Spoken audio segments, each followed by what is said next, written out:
Senadora Piedad Córdoba, ¿cuál es el propósito de su venida a Europa y por qué ahora? Bueno, ahora porque hace mucho rato que me estaban invitando y había aplazado las posibilidades de estar aquí. Luego que pasan las elecciones y que pasan las liberaciones, pues ya tomé la decisión de estar, y además porque me parece muy importante en términos de lo que nosotros como sectores de la sociedad civil tenemos que hacer frente a la guerra que vive Colombia, al conflicto social y armado, y sobre todo porque hago parte de un grupo muy importante en Colombia, que es Colombianos y Colombianas por la Paz, y hemos tomado una decisión que nos parece importante que se conozca en otras partes del mundo y sobre todo en Europa, porque la manera como se ha macartizado toda la participación y la posibilidad de trabajar por derechos humanos en Colombia, por trabajar en el fin de la guerra, por buscar la salida política y negociar el conflicto, nos coloca en una situación muy poco audible frente a esquemas que para nosotros son muy controvertidos, como la politización de un concepto que debería ser jurídico, técnico, como es el terrorismo. Buscamos hablar primero que todo de una cosa que nos parece trascendental, y es evidenciar el conflicto interno que vive el país. ¿Eso qué nos permite? Lo que es muy difícil inclusive que se visibilice en Colombia, y es el reconocimiento de que se debe aplicar el derecho internacional humanitario. Desde esa perspectiva, para nosotros es muy importante, como un mecanismo además de participación de la sociedad en la política, que se comience todo un proceso que puede ser muy pedagógico para el país, que es la participación en lo que significa el intercambio del acuerdo humanitario. Y sobre esa base comenzar nosotros también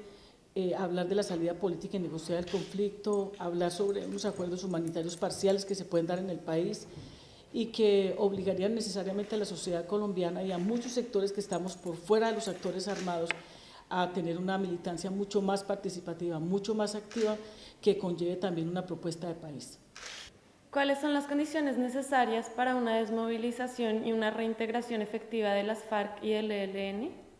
Bueno, yo no podría categorizarlo de una manera contundente, porque creo que una de las cosas prioritarias sería que al menos en el momento en que se está planteando la posibilidad de que las FARC y el gobierno se reúnan, se dé.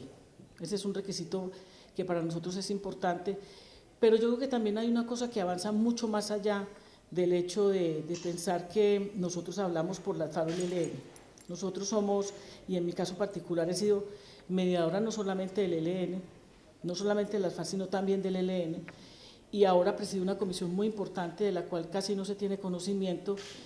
y es una comisión accidental del Senado que, una vez se extraditan a los 14 jefes paramilitares, se conformó, mediante la cual nosotros hacemos seguimiento a los procesos que se están surtiendo en Estados Unidos y que pretenden fundamentalmente abrir la posibilidad jurídica de la presencia de las víctimas y recuperar la verdad para la justicia y para la reparación. En ese orden de ideas, nosotros como sectores de la sociedad consideramos que no solamente en una discusión sobre lo que requiere el país como tal, no solamente para la inserción de los actores como la guerrilla o como los paramilitares se debe tener en cuenta, sino a nosotros también, porque nosotros, independientemente de que no estemos armados, de que apelemos a la política, también tenemos una propuesta de país. También consideramos que lo que el país vive, de 8 millones de indigentes, 18 millones de pobres, 5 millones de desplazados internos, 200.000 desaparecidos, 5.000 ejecutados extrajudicialmente, y que es lo que se conoce como falsos positivos. Y además de eso, una de las fosas comunes más grandes del mundo, y en este momento la más grande del país, que se acaba de descubrir en el Meta, que se llama la Sierra de la Macarena. 2.000 personas en una fosa común ameritan necesariamente una discusión sobre el país, sobre la ética y sobre la necesidad de construir escenarios donde la sociedad pueda participar. Dadas las últimas encuestas de opinión sobre las elecciones presidenciales, ¿le parece que asistimos a una recuperación del escenario político? No, en absoluto, para nada. Para nada, porque el solo hecho de que el sistema electoral colombiano no garantice efectivamente unas elecciones con resultados que se se deduzcan de la participación de quienes en ellos realmente se presentan como candidatos, pues muestra primero que todo un control de la misma coalición. El hecho de que estas elecciones últimas hayan sido unas de las elecciones más corruptas del país, es decir, llevamos hoy un mes, si no estoy mal, de las elecciones del Congreso y todavía no se ha definido la composición del Congreso, o sea, se sabe que hay una mayoría parlamentaria del gobierno o de la coalición, pero lo que no se sabe a ciencia cierta es quiénes resultaron efectivamente elegidos. Y eso, pues, es una manera de demostrar el control que se tiene inclusive sobre mecanismos y sobre instituciones. Y es que creo que una de las decisiones más importantes para lograr que la democracia no sea simplemente un ritual, sino que sea el ejercicio real de la ciudadanía, es que el sistema electoral colombiano se debió haber cambiado. Porque no solamente en el 2002, sino en el 2006, se demostró por las investigaciones que se han venido haciendo. Nuevo Arcoíris hizo una investigación muy completa. Nosotros mismos como Comisión Accidental del Congreso, en las distintas audiencias que hemos tenido con los jefes paramilitares en Estados Unidos, hemos podido corroborar efectivamente que hubo un fraude electoral no solamente en el 2002, sino en el 2006. Entonces, eso como mínimo hubiera meritado a que se hubiera obligado a que ese trámite, ese proceso en el Congreso se hubiera dado. Entonces, por eso no creo que haya una reconfiguración del escenario político.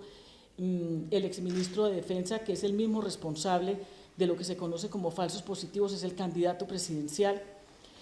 Pienso que la estrategia que salió diseñada por parte,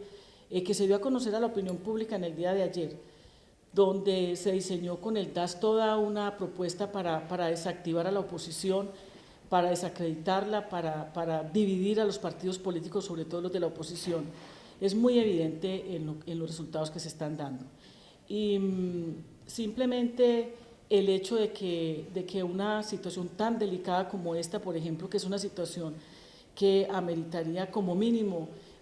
una responsabilidad de un ministro o de un exministro, no pesa nada ante la opinión pública, aparentemente, ¿no es cierto? Creo que no va a ganar nada la oposición, no va a tener una participación valiosa en este proceso electoral